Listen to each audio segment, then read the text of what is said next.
Okay, well, welcome to our Sprintlaw monthly webinar, and thank you all for taking the time to join. I'm Alex Solo. I'm one of the co-founders of Sprintlaw, and today we're going to be covering a topic we get a lot of questions about, which is employment law. So this presentation is entitled "Hire Right Your Legal Obligations as an Employer."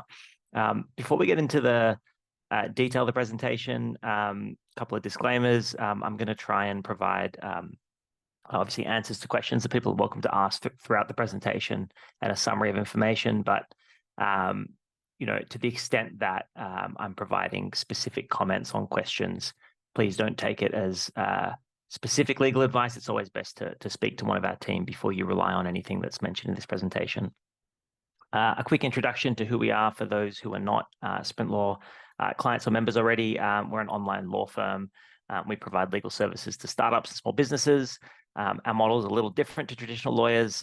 We operate on a fixed fee basis, which means we don't do any of that hourly billing stuff. It's all upfront quotes for your legal services. We cover many different areas of law, employment law, obviously, as we're discussing today, but also drafting contracts, data and privacy, intellectual property law, business structuring and setup, e-commerce, consumer law, and pretty much any area that smaller businesses need help with.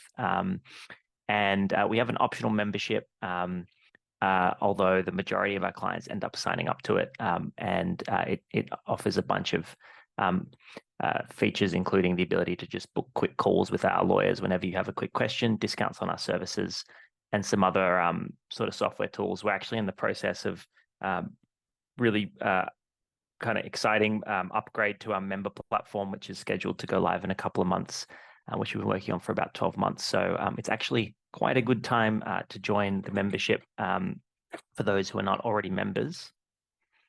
A bit more about us. We have a bit over 6,000 clients. We've won lots of industry awards. We have many happy customers, according to Google reviews, a team of 50, and we are active in Australia, New Zealand, and the UK. But Australia is our kind of headquarters and home, and certainly where we have the most clients. So for today's presentation, I'm going to be running through a bunch of different areas of employment law. We'll start out by talking about the kind of core FairWork employment law requirements that apply to all businesses. We'll then run through the different employment types: casual, full-time, part-time, contractor, interns, all those sorts of things, explain what the differences are and how they work. We'll then talk about key contracts. So if you're running or operating a business, what are the kind of key legal contracts you want to have, or legal contract templates you want to have? We'll touch on tax, pay, superannuation, what are the requirements and obligations, workplace policies, what they're for, when you need them. And at the end, we'll do a little bit of a summary of the new closing loopholes laws, which just came out in the last couple of months. For those following the news, you may have heard a lot of talk about these laws. I'll only be touching briefly on them, kind of summarizing them and mentioning them throughout the presentation, but we have another presentation where we'll do a bit of a deep dive into the laws, I think next month. So we'll be sending around emails about that, but do sign up if you want to learn more about those new laws. Now, as I'm going through, definitely feel free to drop questions in the chat or in the Q&A. I like to kind of answer as I'm going through while we're talking about the topic. So yeah, don't be afraid to just drop a question about anything I'm talking about, and I'll do my best to answer it on the spot. Okay, so let's kick it off just talking about the FairWork requirements. So this is kind of the beginning point for businesses trying to understand, okay, well, I'm an employer or potential employer, what do I actually have to do according to the law in relation to my staff and for employment compliance? And these are kind of the core basic requirements. There's something called the National Employment Standards. These apply to all businesses in Australia.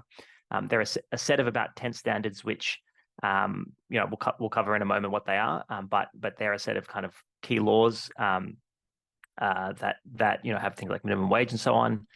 There's a document called a FairWork information statement, quite linked to the National Employment Standards, which summarizes that, and there's a requirement for all businesses to provide that to staff. And then modern award requirements, and these are like industry-specific laws that apply to certain employers and certain industries. So just starting with the national employment standards, basically this is a broad requirement we have in Australia. All employees are entitled to a set of 10 minimum conditions called the national employment standards, and it covers the following sorts of things. It's got laws around maximum working hours. There's a national minimum wage in there. For example, for full-time employees, the maximum hours is, I think it's written as 38 hours plus reasonable additional hours. So if you're going beyond 38, there has to be a good reason for it, but there's a kind of requirement that you're not, I guess, overworking your staff. There's national minimum wage. There's offers and requests that staff can make, and we'll cover this more in a moment, to convert from casual to permanent employment status. So everyone has to be informed of their rights as casual employees to potentially be able to convert to permanent employment in future. There's leave requirements, providing, depending on the employment type, certain amounts of annual leave, parental leave, sick leave, and other sorts of long service leave and so on. Superannuation contributions that you have to provide to different types of employees. Notice requirements, which might vary based on the length of employment that someone's worked with you. Again, redundancy requirements that may vary depending on the length of employment that someone's worked with you. And then up the top, we also have requests for flexible work arrangements. This is a new kind of entitlement, but certain types of staff now have the right to request flexible working arrangements in certain circumstances to work from home if it's practicable after 12 months. So this is again a list of minimum standards that apply to all businesses, and certainly worth, as an employer, being across what they are. If you do not comply with these standards, you are essentially breaching employment law, and there could be fines and penalties. The FairWork information statement kind of goes hand in hand with the national employment standards. It's basically a PDF document that that summarizes those requirements, and the point of it is to make sure that every employee is aware of what the minimum legal standards are, and I guess has the ability to identify if their employer isn't complying with them. So there's an obligation before anyone starts a job with you, or as soon as possible after, you actually send them a copy of this PDF. You can get it off the FairWork website, and typically it's provided along with the employment contract, and it's a legal requirement. So again, very important. All businesses are required to provide this to staff. Now, just touching on modern awards. Despite the somewhat confusing title and the use of the word awards, wording awards, it's not something that people receive for achieving something in particular. Modern awards are basically like industry-specific minimum standards. Depending on what industry you're in addition to complying with those national employment minimum standards, there are an additional suite of requirements that you may need to comply with. So while there is this national minimum wage, if you are, for example, we have Legal Services Award, which applies to our business, Sprintlaw. Because we're in the legal industry, we both have to comply with the national employment standards, but we also have to comply with specific minimum wages that apply to staff in the legal sector. And there are other requirements. Awards will often set out things like overtime rules, rostering requirements, times of day that staff can be rostered, maybe additional safety requirements that are required, and other sorts of kind of industry-specific requirements. So it's important, again, for every employer to work out, okay, you're all going to have the NES apply to you, but to work out what is the industry that I'm classified in, and what are the awards that apply to my staff, and am I not only complying with the national employment standards, but am I also complying with role-specific minimum wages requirements and management around rostering and those sorts of things. Now, I've been saying industry-specific. They can also be occupation-specific as well. So it is possible for a business to have a couple of awards apply to their staff. And there is sometimes some complexity in identifying which award may apply to your business. For example, you can see on screen, we've got the Fitness Industry Award and the Health Professionals and Support Services Award. And sometimes, we have businesses in the kind of health and wellbeing industry with, some staff who are medical professionals, some, have degrees, but they're providing more, let's say, personal training services. It can be difficult to work out which award applies to them. Oftentimes you may need to consult a lawyer to give you an assessment as to which award applies. Sometimes it's straightforward. FairWork has a nice kind of award picker tool where you can kind of go on yourself to the government website and try and identify which award applies. But sometimes it can be difficult to work out. And again, it's best to seek legal advice on this stuff, because if you misclassify someone under an award, you can inadvertently be breaching all sorts of minimum requirements. In summary, we have, I guess, the national employment standards, which apply to all businesses, and then these modern awards, which, again, every business should be aware what their award is and kind of have a look through them to work out what the industry or occupation-specific minimum requirements are.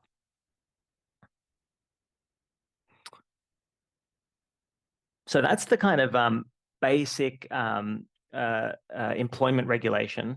Now let's dive into the different employment types and what that might mean from a legal perspective for your business. Rhonda's actually asked the question. Sorry, I just saw that. What if the role and industry are not relatable? I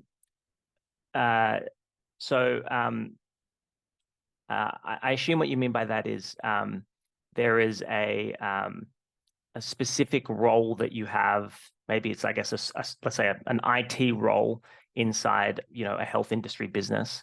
And you may wonder, okay, well, because there is a sort of IT sector award and a health sector award, you may wonder which of the awards apply. The answer to that question is actually not straightforward, and it's one of those examples where you may need a little bit of legal advice. Often the opening paragraph of the award makes it clear whether this award should be used instead of an industry award, particularly if it's occupation-specific one.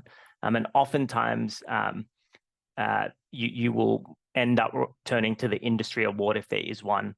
But equally, the industry award, within the award, when I say there's kind of industry-specific minimum wages, there's usually levels. So let's say level 1, 2, 3, 4, 5 with different minimum pay rates. And each level will be defined with a type of role description. So, for example, in the Legal Services Award, or it may say a level 3 employee under the Legal Services Award is the kind of employee that does operational work and assists with research and managing legal matters and so on.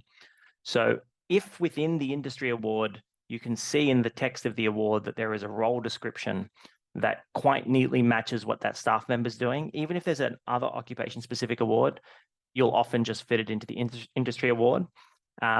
If, of course, the types of roles described in the industry award has nothing to do with this role that happens to be in your organization, it may then be that the occupation-specific award is actually a better fit. So a bit of discretion can come in. You'll usually figure out when you're trying to work out which award applies yourself, whether it's very straightforward or not. If you just read the text of the award, it doesn't require a law degree to read these awards. They're not written in the plainest English, but a lot of our clients are able to read the tables of pay rates and so on. So I would encourage most small businesses to kind of have a look, try and understand the award, and if you get stuck and you're not sure, you can just sort of chat to a lawyer and they can help you work out which one applies. So now just diving into different employment types. So for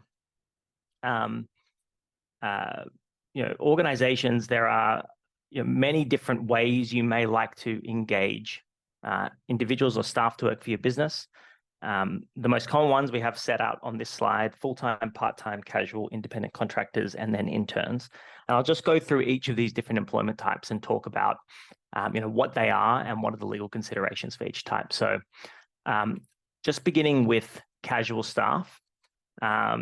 Casual staff are employees who work for you, but they work for you on the basis that there's no advance commitment from you as the employer that there's going to be an agreed pattern of work. They're not agreeing to work, Mondays and Tuesdays every week, or Monday, Tuesday, Wednesday every week. They know it's somewhat ad hoc. And typically they're managed on a rostering basis where, over fortnight, monthly time period, they'll be informed of what shifts are available, and then they can work those shifts, but it's not with a kind of agreed pattern of work. Now there are laws in specific awards on how you must manage casual employees. Some awards have, for example, rostering requirements. Rosters must be issued in certain time periods, depending on which industry you're in. So it is worth being aware that the way casual employment works in different industries may be different, but in general, it is for this ad hoc style of work. There's been a movement in the last few years, and we'll touch on it in a bit more detail at the end, to protect casual workers who, as a casual worker, you don't often have job security, and your shifts can just be cut, and there's been no, as we say, firm advance commitment from the employer that you'll have these shifts, and it can cause sort of personal detriment if you're a casual employee relying on that income. So there's the law's done a few things. I mean, first of all, increasingly under awards, there's something called casual loading that applies to the minimum wages, and the minimum wage levels for casual employees are generally higher than for full-time and part-time employees. And this is to some extent to compensate for the fact that there's no firm commitment of work.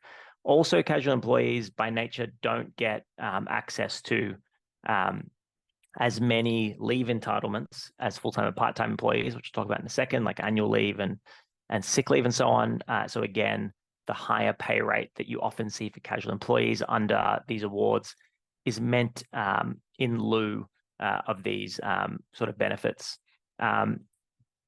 But still, yes, there's been a bit of a movement in the law to protect casual employees. And so over the past few years, and certainly strengthened by these recent closing loopholes laws, a new concept has been introduced where casual employees are now able to request to be made a permanent staff member after 12 months. And in some cases, under the closing loopholes laws, it's now actually after 6 months.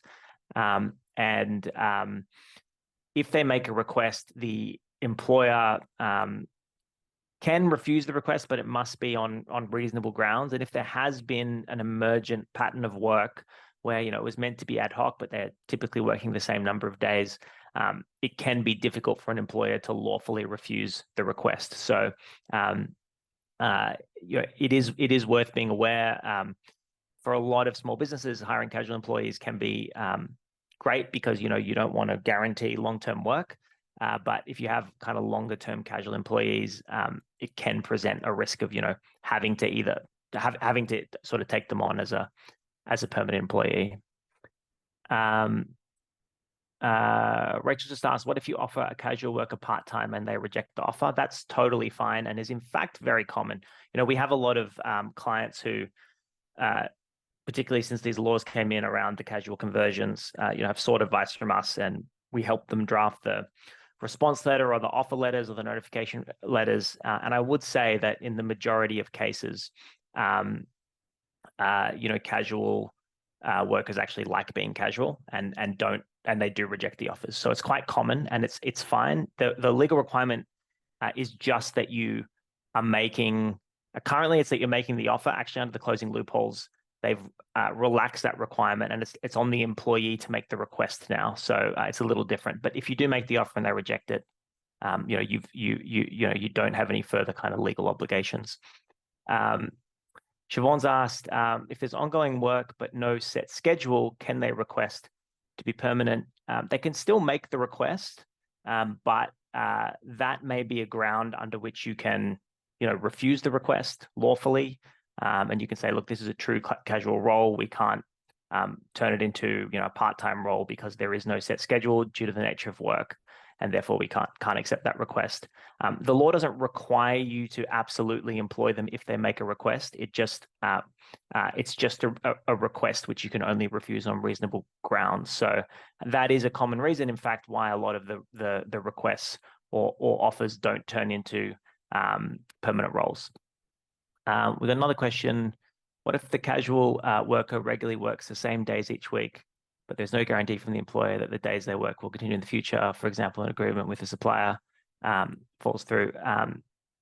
Yeah, look, it's a tough one. Again, there's this concept of reasonableness. So let's say you receive a request from that casual worker. I'm working regularly. I request to be made permanent. The previous example I gave is a more common ground where you say, well, you haven't been working a pattern, but if they are working a pattern of days, you could make an argument that we can't make this a permanent position on the basis of, it's based on a particular agreement that has an upcoming end date or something like that. I'd say it's a less strong ground to refuse the request. And again, it's because it's this reasonableness test, and there's in fact limited case law because this is quite a new requirement as to what the word reasonable means in respect of these requests. You would probably just need to get a little bit of legal advice and for example, Sprintlaw would help you with the wording, try and put together a reasonable justification as to why you wouldn't convert that casual worker. And there'd probably be some risk attached to doing that. But certainly, if there is in the circumstances, a good argument that it would be totally uncommercial for the business to provide the guarantee, again, there are grounds for you to refuse the request. So it's not an absolute requirement. So hopefully that clarifies some of the ways in which the casual conversion works, and those were all really good questions. Oh, sorry, I've got another one. What if a worker had been on an offer of employment receiving super and payment in lieu of leave as a freelancer? Are there any redundancy payments upon termination? I might touch on that question when we talk about independent contractors in a moment, because it's a little different to the casual stuff. So we'll leave that one open for a second and I'll come back to it. Just one more bullet to cover. We have this, in addition to the FairWork information statement, we have something called the Casual Employment Information Statement, another PDF you can grab off the FairWork website. This is also something you need to provide to your casual employees, usually, as soon as they start or along with the employment contract before they start. It's a legal requirement, and the purpose of it is really just to inform them of their rights, their additional rights as a casual, and in particular, their right to request the conversion. So yeah, very important. You're not only providing the FairWork information statement, but to casuals, you're also providing this casual employment information statement.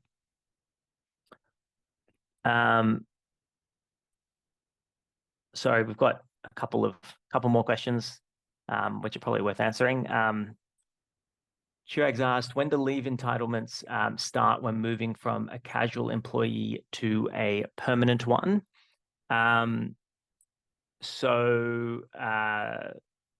It depends on which type of leave you're talking about, but typically the day that someone begins the permanent role, their annual leave and sick leave will begin to accrue from that day. It doesn't kind of backfill or back accrue. In the case of long service leave, though, the period of being a casual, depending on whether it was continuous or not, can be taken into account. So it would be a less of a wait to get to long service leave for someone that swapped from casual to permanent. But for other sorts of entitlements, it begins from the day. It resets from the day essentially that they become a permanent staff member. So hopefully that answers those couple of questions there. So now let's talk about independent contractors. Again, another way that small businesses like to engage staff. Independent contractors are different from casual employees and other sorts of employees that we'll cover in a moment, because they're essentially separate businesses. So an independent contractor is a self-employed person. They run their own business. They'll typically have their own business number. They manage their own taxes, their own insurance, their own superannuation, all those sorts of things. And your business has decided to engage them, to provide work for you. You don't want to take them on as an employee. You don't want to take them on as a casual worker even. You just want a sort of low administrative way to engage this person, or maybe you just need them for a specific project or type of service or whatever it is. So, and potentially they're working for many other people other than you as well. So very common to sort of use contractors. Freelancers are another word for a type of contractor, and that's kind of what they are. The Fair Work Act doesn't apply to independent contractors specifically,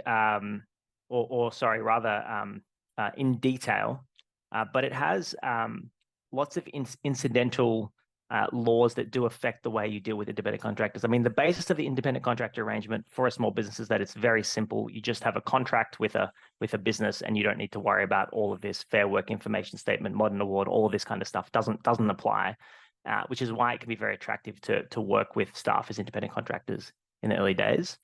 And typically, again, you'll pay the independent contractor more than you would an employee.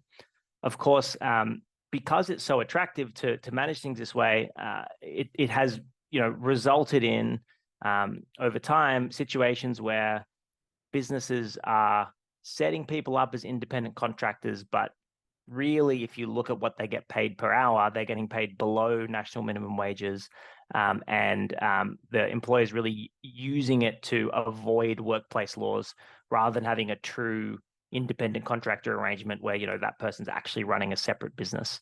And so over time, this concept of sham contracting has been developed in the law, where it's becoming, and the laws around this has changed a little bit over time, unlawful to set people up as independent contractors who are really better off being employees or really should be employees.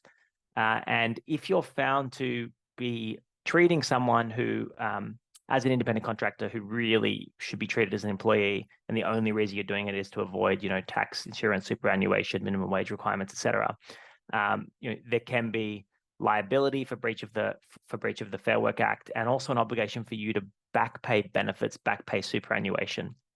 And there's been some sort of high profile cases of this happening, and it actually being business ending for some businesses that had, let's say a large pool of contractors. All of them were found to be misclassified and really should be employees. And then there's a large outstanding superannuation debt. So it's important to get this right and make sure that if you're hiring independent contractors, they're true independent contractors. Now, what is a true independent contractor?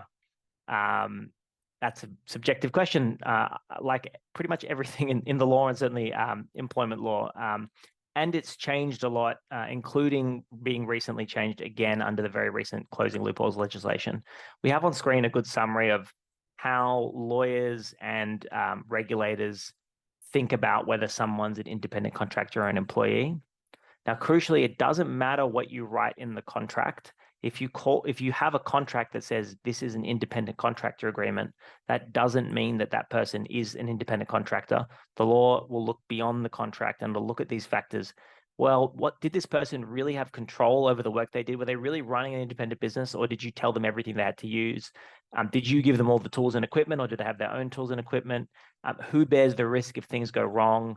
Do they have to provide all the work personally, or can they subcontract it? If personally, it feels more like an employee. If they can subcontract, feels a bit more like a business.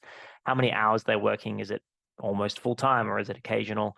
And is this for a specific project, or is the work going to continue? So, considering those factors, if it looks more like an employee, the risk of sham contracting goes up. If it looks more like a contract arrangement, the risk goes down. And certainly lots of what we do is help advise businesses on how to structure their independent contractor arrangements to reduce this risk of sham contracting. Again, something to think about if you're bringing on independent contractors: are these people truly being set up in a way that they're kind of running their own business, or is this actually looking a little bit like an employee? And if so, being aware that there's a risk that person can claim at some point in the future that they really should have been an employee and that they have unpaid benefits, or make things like fair dismissal claims. So very much being aware of that if you're engaging independent contractors. So we've got a bunch of questions about independent contractors. First one from Porty: if we have a contractor working with an ABN, do we have to pay super separately? I'll touch on that in a moment. It's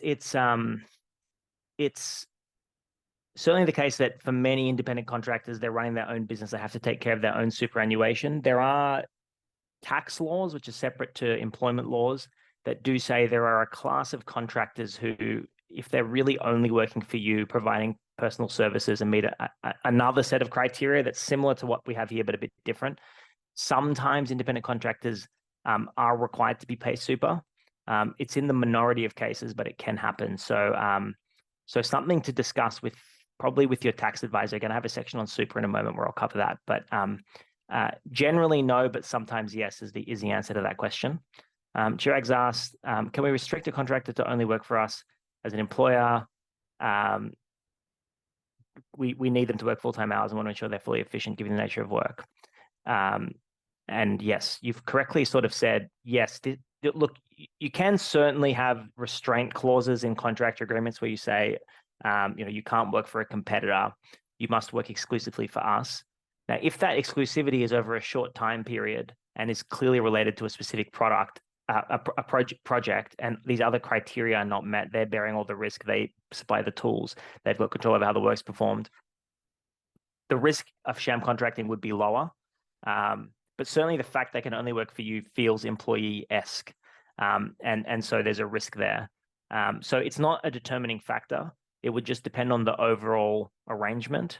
And again, I've seen exclusivity restraint clauses in many independent contractor agreements be okay.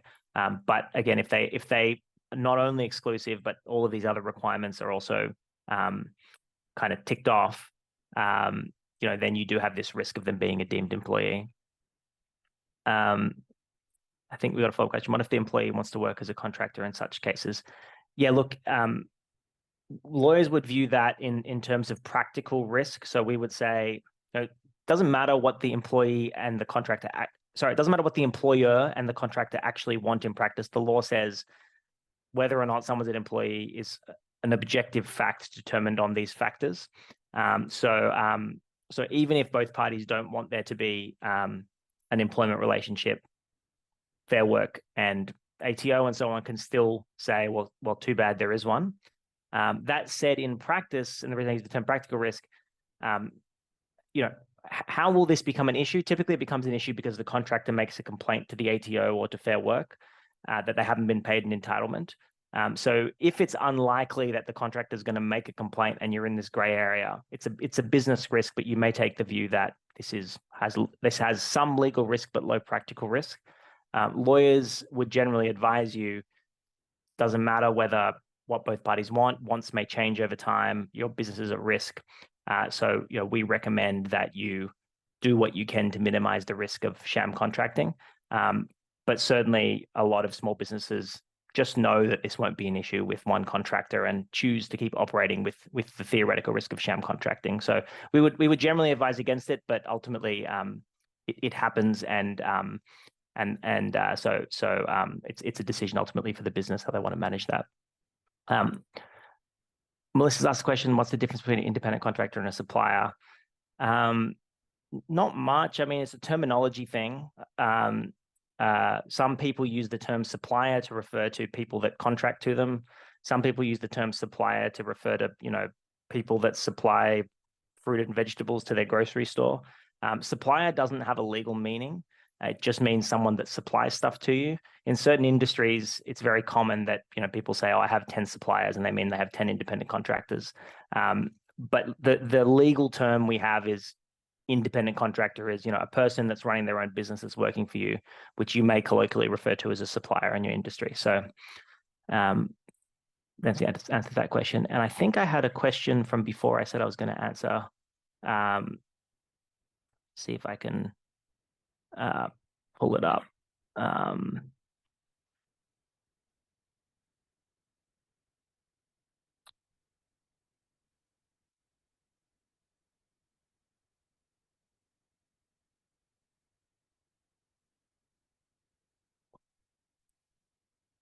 Okay, here we go. From Basima. What if a worker had been on an offer of employment and receiving super payment in lieu of leave as a freelancer for over 30 years? Are there any redundancy payments upon termination?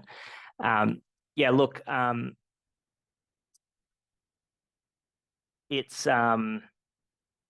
That's a difficult question to answer without looking at the specific cases, at the specific case and the whole nature of the relationship, and looking at the contract and so on. It's kind of the same as this sham contracting issue. If someone's been working as a freelancer, even if there's a paragraph in the document that says you've been paid your payment as a contractor is in lieu of any super and other employee entitlements, and you promise not to make a claim against us. Even if you have that wording in the contract, the law can and sometimes does look past that and say, well, this person was really an employee. And if it's determined that that person's an employee and has been an employee for, either all of those 30 years or some period of that 30 years, there can be a claim they might be able to make for redundancy payments. It's definitely a gray question. And probably if you're actually referring to a specific case that you're in, something I'd suggest getting legal advice on. There'd probably be arguments both ways depending on the facts. But yeah, that's the kind of issue that you run into with deemed employment. We got another question. If I give my contractors a specific task list outlining what exactly needs to be done in what order, is this already considered a reduction in the amount of control over how work is performed? I guess the answer is maybe. Certainly, you are objectively exercising control over how the work's performed, but the provision of a task list itself is something that is very common for to be provided, as part of a scope of work for an independent business to provide. So I don't think that factor alone is enough to exercise control. Control, if there was a real kind of direction on how every single task should be performed, a direction on how they write emails, how they spell, all those sorts of things, the uniform they wear, et cetera, that starts to look like a lot of control. If it's just a task list, it may not be a strong factor. So yeah, it's certainly not black and white, just depends on the circumstances, but that gives you a little flavor for how we think about control. And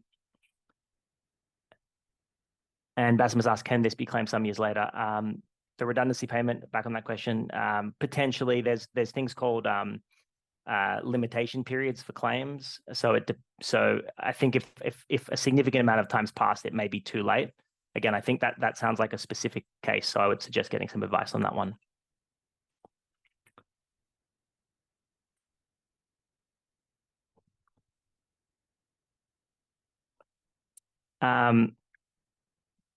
Just moving on to interns. So this is a question we often get asked a lot. When can an internship be unpaid? So a lot of small businesses want to take on interns. It can be a way to get free labor, people doing work for the business, and without a cost attached if you can do it on an unpaid basis. Of course, the law wants to protect vulnerable people, and certainly doesn't really like this concept of free labor. So the law's pretty specific about when you can actually not pay an intern. And for many organizations, they run internship programs, but they're not unpaid. From a legal perspective, it's either a full-time, a part-time, or a casual employee that the intern is. So an internship does not have to be unpaid and often isn't. But if you want to do it on an unpaid basis, the law requires that it's for one of two reasons. First of all, it's done as part of a student placement. So it's being done for course credit in some sort of, either university or TAFE, or in some cases, high school course. So if it's being done for credit, it will be allowed to be unpaid for the duration of, as required to gain the credit. And that's probably the most common way that our clients would use interns as part of university placements. If it's not part of a university placement, there is a somewhat subjective test where you have to show that what you're giving the intern is genuine work experience. And it essentially means that the internship's designed so it's principally for the benefit of the intern and not the business. So if it's looked at that the business is, getting more value than the intern, out of the work that's being provided, it will be seen to be, something that requires payment. But if it's, shadowing people in meetings and so on, it's it will be seen to be more likely to be genuine work experience because they're not actually performing tasks, but more an observation role. And there's a gray area in between. And we often just advise our clients, look, it's a bit risky to do these unpaid internships. We recommend you only take on interns as part of the student placements because that's a bit of a black and white criteria. Something to keep in mind when you're taking on interns. Melissa's asked, what category do apprentices fall under? Are they interns? Typically, apprentices are paid.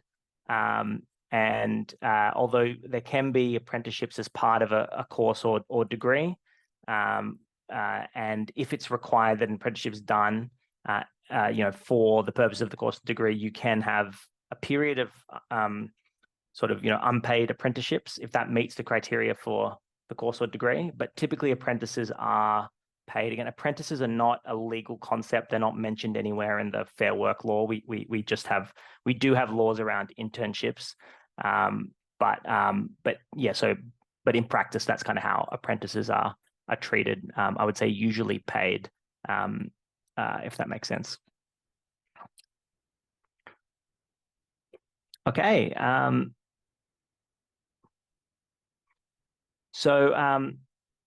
I guess I should probably just quickly touch on full-time and part-time employment because we've talked about casual independent contractors and interns.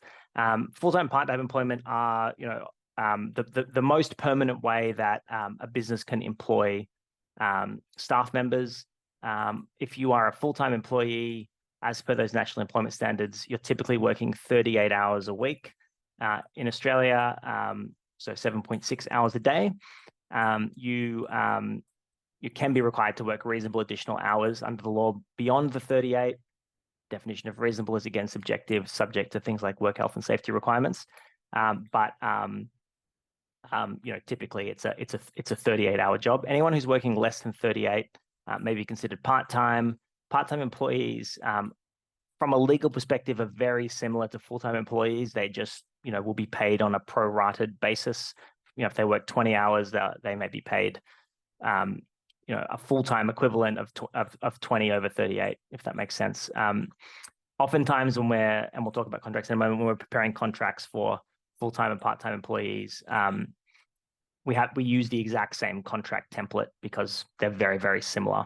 Now, as a full-time or part-time employee, you have these entitlements to annual leave, potentially redundancy payments, sick leave, and there are minimum requirements under law that anyone who's employing full or part-time permanent staff has to comply with. These work types, casual independent contractors and potentially unpaid interns, are often used by smaller businesses because less admin, less obligation, less need to guarantee ongoing work. But certainly, you will typically have your more solid employees in these categories of full-time and part-time. So now let's talk about contracts. So we've talked about the different work types. One of the key legal documents you want to get in place with pretty much anybody that works for you, whether they're a full-time employee, part-time employee, casual employee, intern, independent contractor, it doesn't matter. Before they start with you, you should get them to sign a contract. You don't have to. It's not a legal requirement that they sign a contract, but it's a very, very good idea. It ensures compliance with a lot of the laws. It covers things like clarity around what people are getting paid, termination rights, how employment can be ended. Of course, there's laws around ending employment, but the notice periods and so on can be set out very clearly in a contract. IP ownership, it's critical that you have a document that says any work that you do for me, if you produce any new ideas, assets, whatever for the business, it's owned by the business, not by you.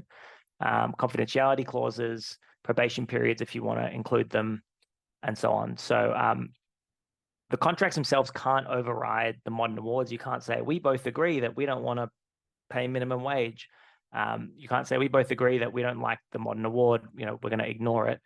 Some of the modern awards allow you to have what's called individual flexibility agreements, where you can tweak some of the wording of certain parts of modern awards if both parties agree. But generally, these contracts can't override the law, but they cover all these things that the law doesn't really talk about, like IP ownership and so on. There are free templates on the FairWork website. They're pretty employee friendly. Most of our clients would get us to draft them, invest in having a proper template drafted for their specific business. So if you don't already have a full-time, part-time casual agreement drafted by a lawyer, my suggestion would be it's a good idea to get one. You usually can just get a single template and you can use it with all your staff. Sometimes you may need more help if you have a complex bonus structure or something, or an executive agreement, but typically a single template is pretty fine for to use with different types of staff. Usually one template for full-time, part-time, and one different template for casual. We already talked a little bit about the independent contractor, a sham contracting risk. So as I said, doesn't matter what you write in these independent contractor agreements.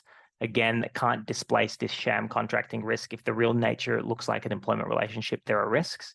By the way, there was a sort of brief hiccup in the law between, I think, 2018 and the closing loopholes law, which is one of the reasons the act is called the closing loopholes law, is where there was a high court decision that actually said something different to what I just said. It said that sham contracting is too complicated. Basically, we're going to rely on whatever the contract is entitled to determine whether someone's an independent contractor or not, which made life temporarily a lot easier for small businesses. But the laws reverted back to what it kind of has always been with this sham contracting risk. So I just mentioned that in case you're at a barbecue and someone tells you that the law's changed. It's changed back, if that makes sense. But if you do have independent contractors, do make sure, again, you have a contract with them. Make it very clear what they're doing, how they're getting paid. Again, you want to make sure you own the work that they produce. You want to be clear as to whether they can subcontract out work or not, how termination works, and ideally liability. One of the advantages with independent contractors is they may have their own insurances and so on. You can protect yourself from risk by ensuring that they're liable for their services, something that's more difficult to do with employees. If an employee messes up, it's at the business's risk typically. Obviously, you can terminate the employee and so on, but you suffer the business consequences. With independent contractor, sometimes it can be an indemnity from them to cover your losses. Melissa's asked a good question on contracts. How often do employers need to review or reissue employment contracts? Can a contract exist for 20 years without review? It can, but it's a bad idea, would be my view. Look, I think employment laws change all the time. When we draft ours, we try and make them as future-proof as possible. But equally, we've just had a big suite of changes to the employment laws happen really in the last 2 months. So, and that will affect the way that we draft all of our employment contracts moving forward. And people may have clauses in their employment contracts that are no longer lawful. So, it's a kind of a budget question. I would maybe think about it this way: if you want to kind of manage your legal budget efficiently, if you see a big law change happen, good time to get it reviewed. Otherwise, if you're going maybe every 18 months, 2 years, and getting it reviewed, if there's no major law changes, you could probably wait 2 years before getting it checked. And if there's no changes, certainly us and most lawyers won't charge you much for a quick check just to tell you whether it's fine or it needs an update. So something to consider. Not to plug our new platform too much, but one of the features on our new member platform is that any contracts we draft, we're going to put allow clients to host them in the platform, and we'll send them reminders when we think it needs a review, for example, when a law changes or not. So that can be a good way to manage your agreements and not think about it. Another question: if employee starts work without a contract, does work on the promise that a contract is going to be signed, but then they don't like the contract, do they still count as having been an employee of the business during the term before the contract was produced? Generally, the answer to that question is yes. May vary depending on the specific nuances. Maybe they're arguably a contractor or something, but I'd say in most cases, yes, when they commence work on the understanding they're an employee, there's no legal requirement for there to be a contract. And in fact, many organizations, much to my loyally chagrin, operate without employment contracts. So, yeah, they would be an employee. You would, as the employer, if you let that happen, be liable probably for work health and safety, you probably would be technically in breach of if you let them work too long without providing them with the Fair Work information statement, technically in breach of that. I mean, it's always best to get the contract signed before they start. But yes, I think they would be considered to be an employee during that term in most cases. Peter James asked a question: if we engage contractors through ABN, is it essential to have them provide a copy of their business insurances, or does my PI and PL and workers' comp cover them? Essential, I wouldn't say essential because there's no legal requirement that you need a copy of their insurances. Is it a good idea? Yes. I mean, basically, it's when you're contracting someone, it's much better that they have their own insurance and they take liability for any mistakes they make. And that's why large organizations, if you look at their contract agreements, they always ask for certificates of insurance and require their contractors to have liability. So it's better because if things go wrong, their insurances will cover them. If you don't want to do that, or you want to make it easier for contractors, you'd have to check your own policies. Oftentimes they won't cover, like workers' comp will typically not cover your contractors. PI and PL depends on the policy. So you'd have to check with your insurer as to whether it covers them. But it's more common when you work with contractors to get them to have their own insurance, and ideally you get proof that it's valid. Ronda's asked, can you be notified if Fair Work changes? How often does this happen? One great way to be notified is to sign up to the Sprintlaw membership. I think Fair Work has also a newsletter you can sign up to, and they'll let you know.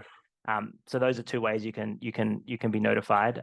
But equally, it's usually in the news as well if there's a substantial change. So something to keep an eye out for, and subscribe to either Fair Work or to Sprintlaw's membership and newsletter, and we'll tell you when these changes happen.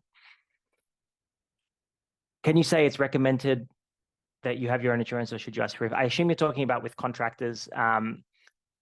You can say either. It's certainly better to say we require insurance, and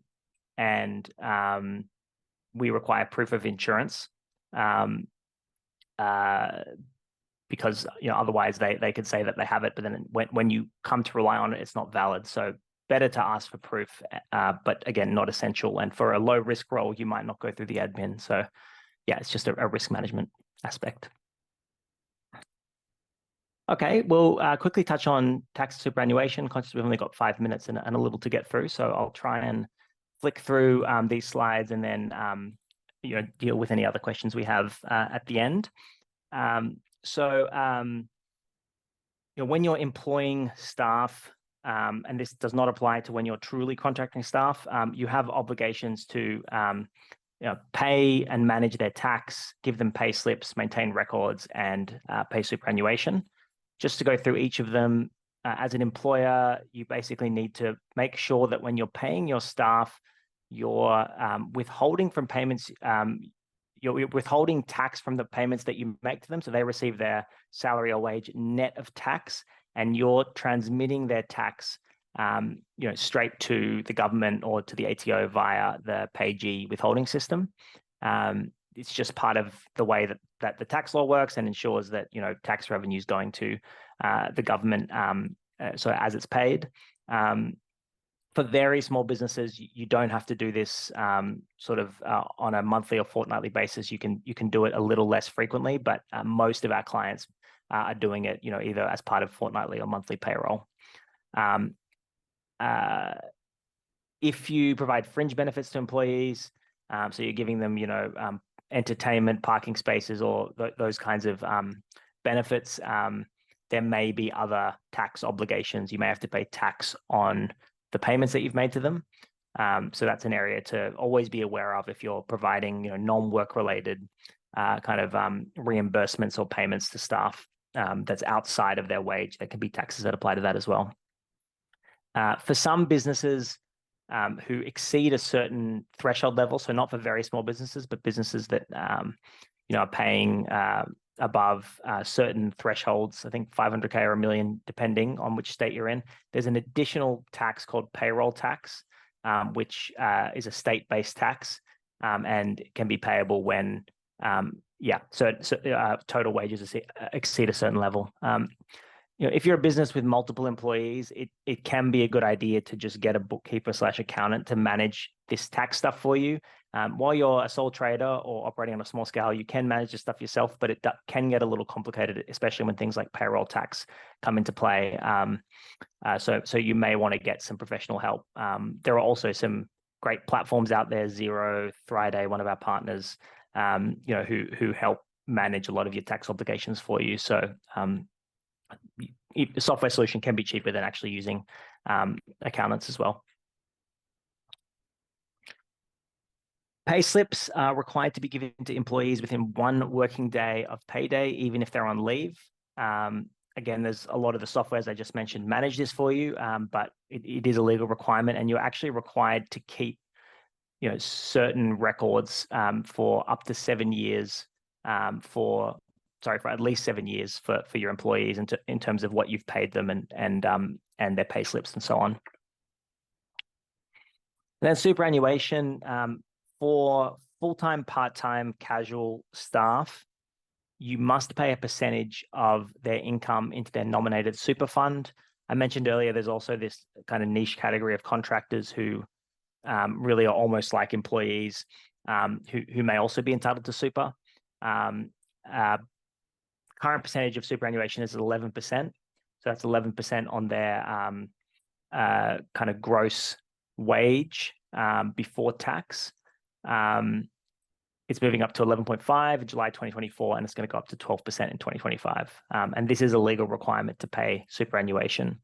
And typically you provide a superannuation nomination form along with the employment contract to figure out what superannuation account you'll be paying super in for your employee. But you can also have a default account if they don't nominate one, where you will just pay it into a default superannuation provider's fund on behalf of your employee. There are exceptions for people under 18 years who work than less than 30 hours a week. They don't need to be paid super. But other than that, basically everybody's entitled to superannuation. So very important that you're complying with that obligation for your staff. We're just about at 12. I'll go for a few more minutes because I think I have 3 more slides to go through. For those that need to drop off, we are recording, so we can circulate. Carl just asked, how often do you have to pay super? Yes, typically that's done as part of your payroll processes. And I think you either do it monthly or quarterly, depending on how you have it set up. Self-employed people can do it less frequently. But yeah, it's usually done as part of the PAYG, BAS, super kind of obligations that you would have when you're managing all of your payroll. Yeah, again, probably a better question for accountants because they're the ones that will typically manage these compliance obligations, but that's typically how it works. So let's just touch on workplace policies and procedures. In addition to these documents, compliance obligations, people have probably heard of workplace policies and wondered, why do these exist and what are they for? So policies are not actually in many cases, a legal requirement. They're just a good idea to ensure and show compliance. So I'll just touch on one specific area that's important, which is workplace health and safety. And then I'll talk about what we call a staff handbook, but it's just a suite of other policies that you might want for your business. So workplace health and safety is a set of laws, not in the Fair Work Act, so the general work laws, but a separate set of laws that require all employers to provide a healthy and safe working environment. They can help your business. So there's this law that requires you to provide a healthy and safe working environment. Now, one way that you can comply with this law is by having a workplace policy. It's not required that you have a workplace policy. It is a general requirement that you provide a healthy and safe working environment, but having a policy in place is a way that you can show that you are taking steps to provide a healthy and safe working environment. And the policy can set out all the different workplace risks that your particular workplace may have. and steps and procedures and processes that you want to put in place for promoting a culture of safety, which is really important for ensuring compliance. So we generally recommend everyone has a WH&S policy. It's a big step you can take to show that you are complying with this law. Depending on your business, if you're a construction site, it may talk about risks on the construction site. If you're a virtual technology business, it may talk about how to maintain a safe home office environment. So different requirements for different organizations, but ultimately it's all about making sure that for your working environment and for all your staff, it's a healthy and safe place. It's not enough though, because again, the requirement is broader than just having a policy. And what you should work towards doing over time as well is not only having a policy, but actually putting into place procedures, training programs, other sorts of systems and processes. And again, this will be specific to the type of work your organization does. To make sure that your staff are actually aware of the policy. It's not just a document that's sitting somewhere that no one's read, and are actually, instructed, trained, and regularly reminded to work in a safe way and in a way that's good for their health, and making sure that, the way that your organizations run is compliant with your own policy. So if you've got a policy and you have good procedures in place to encourage this healthy and safe working environment, you can show that you're complying with these laws. Again, there's not a tick list of things you have to do to make sure that you're complying with the laws, but there are kind of industry standard policies and procedures, documents and processes and training programs that are used to help show compliance. We also have a requirement of the workplace health and safety laws that basically all employers need to take out workers' comp insurance for their employees. If you're a sole trader, you don't have this requirement, and we therefore recommend you get your own sort of personal injury insurance. But if you're employing staff, it's a legal requirement that you have workers' comp insurance. So if they're injured at work or in the course of work, there is some financial protection for them. So make sure you take that out as well. In addition to work health and safety, there are tons of other policies and procedures businesses have. Maybe that you have a social media policy or an IT security policy or a cybersecurity policy or a workplace bullying policy. We kind of put these under the banner of staff handbook, and we often draft just a suite of standard policies and procedures for a lot of our clients. There are other laws. We don't have time to go into all of them in detail, but workplace discrimination, sexual harassment, workplace bullying laws. And again, kind of like the workplace health and safety laws, they require organizations to take active steps to prevent or manage these things and these risks. And the policies are a really good way to not only show that you're doing it for compliance purposes, but of course, you want to implement these policies and make sure that you are providing a workplace that's free from discrimination, harassment, and bullying. So again, if you don't have these in place, there can be risks. If there is a discrimination harassment complaint made to FairWork and you're shown to not have any policy and procedure, the business can actually be liable for fines, penalties, and risks. Melissa's asked, can the employer write their own policies and procedures, or should these be written or checked by a lawyer? Look, you're asking a lawyer that question, so my answer is certainly going to be it's best to get it written by a lawyer. In practice, many clients do write certain policies on their own. I think a risk of just outsourcing it to a lawyer is that you don't end up knowing what your policy says and you don't end up implementing the wording of your policy. So it's certainly worth being across your policy. But there are standard ways to write work health and safety policies, standard ways to write discrimination, harassment, bullying policies that are really designed to tick the boxes for law. So if you can afford it, it is really best for it to be written by a lawyer, but also don't just outsource it. Make sure you understand what these policies say. You make sure that when you're working with a lawyer, it's tailored to your business, and that's more so for the policies. I would say the training procedures and so on are certainly things you can set up yourself off the back of the policies. You wouldn't typically get lawyers to come in and set up your workplace health and safety training. They would more write the policy document, and then you would go, okay, well, we want to encourage this kind of safe behavior. Here are 4 or 5 other procedures and other documents we might put in place, which we'll write ourselves to implement the policy. So that's maybe a way to think about it. But yeah, again, not a requirement to be written by lawyers or anything, just a good idea. And if a common way to do it is to get the policies drafted by the lawyers for you to then read it, understand it, and then roll out the procedures. Just reaching the end now. Thanks to those who've stuck around. Just want to briefly touch on these closing the loopholes laws because they've been in the news a lot, and we've gotten a lot of questions about them. Again, if you're interested in learning more about these laws, they mean we're running a separate webinar. We've just dropped in the chat a link to sign up, so do feel free to join us if you can make it. But just to quickly summarize, one of the big changes in the closing the loopholes laws is this right to disconnect, which has been, I think, mentioned all throughout the media. There's a new right being introduced for employees to refuse contact from their employers outside their usual working hours. So this means if you're messaging staff members outside usual working hours, they don't have to respond. If you commence any kind of disciplinary action or anything off the back of their refusal to respond, you can be in breach of this right to disconnect. There are exceptions if there's a reasonable reason to contact them. It's a work emergency and so on. It's okay, but it's just a right that employees now have, to not have to be checking their work emails all the time unless they're on call or something that's been agreed as part of their employment. I touched on this already, but one of the big changes is casual conversion changes. It's making it easier for casual staff to request a conversion. So for small businesses, it can be done after 6 months, and something to be aware of. So the time periods are getting shorter.